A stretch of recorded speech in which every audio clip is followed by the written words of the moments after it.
Ariel Helwani in Las Vegas alongside Ryan Bader, who faces Tito Ortiz at UFC 132 this Saturday night on pay-per-view. And Ryan, you're coming off a loss, your first loss of your pro career. What did you learn about yourself coming off that loss?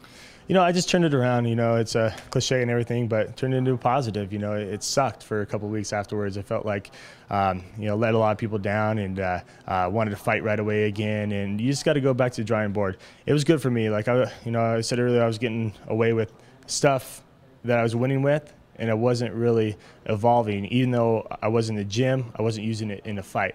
And so I went back to the drawing board, used a lot, you know, used it for getting better as far as technically, doing a lot more footwork, a lot more stand-up technique, and it's really helped me out a lot.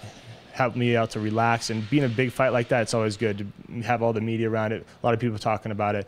Being in a big fight and getting out in the octagon with the energy in the crowd like it was last time, every time you step in there, you're going to be better out next time for it. So I have learned a lot. I use it as fire, motivation. I don't ever want to feel a loss again. So in this training camp, I was feeling sorry for myself or whatnot. I use that, thinking about that, and a little extra motivation. How long did it take for you to get over the loss? Let's say a couple weeks, you know, a week where, like, literally I'm in bed, wake up, and you're like, oh, what's going on? Oh, it's a beautiful day. And then you're like, oh, man, I lost last weekend, you know. And I just was pissed because I didn't feel like I fought to my potential. John Jones is a great fighter, and the combination of that, and he's very frustrating to fight.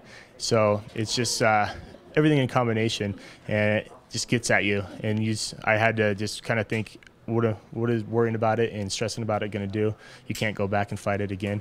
So just let it go and look forward to your next fight. So I got the call to fight Tito Ortiz. Awesome experience, put it behind me and used it as a positive. After getting, or prior to getting the Tito fight, you were vocal about wanting to fight Tito. Why did that fight interest you?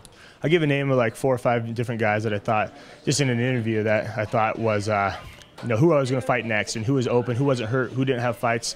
And, you know, it was basically all the guys. And somebody ran with it and said I would call out Tito. And then I was like, hey, Tito, you know, I would want to fight a guy like Tito because I want to fight one of those guys from that era, you know, the Chuck Liddell, Randy Couture. I never got to fight a guy like that. And Tito was one of the last guys left. And I'm an MMA fan as much as I am a fighter. And to have him on my resume in my win column, nonetheless, would be awesome. And I just jumped at the opportunity. You know, I don't think this fight advances me as far as I'm fighting a top 5 guy or number 4 as far as up on the ladder.